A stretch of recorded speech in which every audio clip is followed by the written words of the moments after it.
एक दिन मीकू स्कूल से उदास लौटा।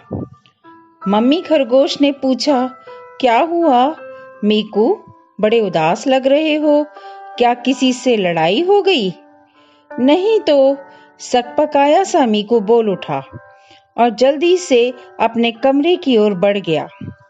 आज कक्षा में उसके बहुत कम ग्रेड आए थे।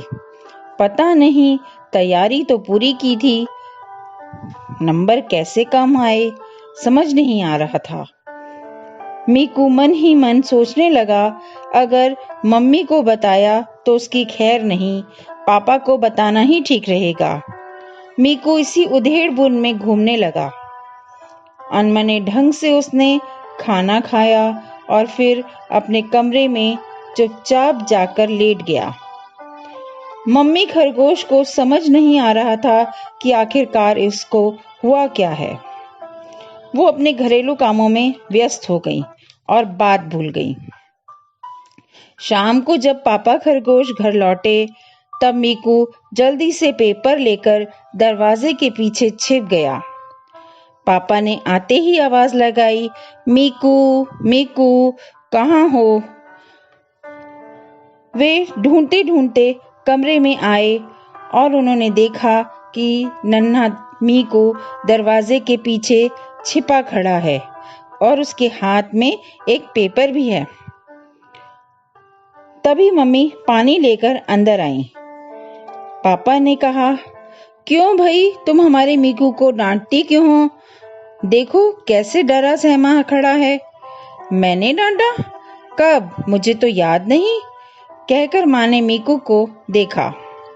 मीकू रोने लगा। पापा ने तुरंत उसे गोदी में उठाया। हाथ के पेपर में देखा, उसमें सी ग्रेड लिखा था। पापा समझ गए। उन्होंने मीकू को चुप कराया और पूछा, क्या हो गया? सी ग्रेड क्यों भला? चलो कोई बात नहीं, अब मीकू के साथ साथ हम भी पढ़ाई करेंगे और देखते हैं कि कम ग्रेड कैसे आते हैं। मीकू के आंसू पहुंचकर पापा ने उसे दिलासा दिलाया और अगले दिन उसका मैथ्स का टेस्ट था। मीकू के पापा ने उसे सारे सम्स कराए और उनकी बार बार प्रैक्टिस भी कराई। मीकू देर रात तक पढ़ता रहा और खाना खाकर जल्दी सो भी गया। अगले दिन सुबह 5 बजे उठकर उसने सरसरी नजर कॉपी पर डाली, बैग तैयार किया और स्कूल पहुंच गया। उसने बड़े उत्साह से टेस्ट दिया। जब टीचर ने पेपर चेक किया तो उसके पूरे मार्क्स आए थे। टीचर ने पूरी क्लास में क्लैपिंग कराई। मीकू खुशी खुशी घर लौटा। घर पहुंचकर उसने सबसे पहले माँ को बताया।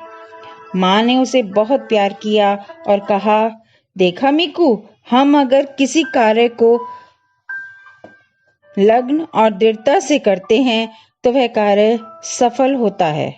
साथ ही हमारा मन भी आत्मविश्वास से भर उठता है।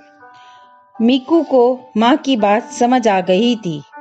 उसने मन ही मन निश्चय किया कि वह अब निरंतर अभ्यास करेगा और कक्षा में प्रथम स्थान प्राप्त करके रहेगा।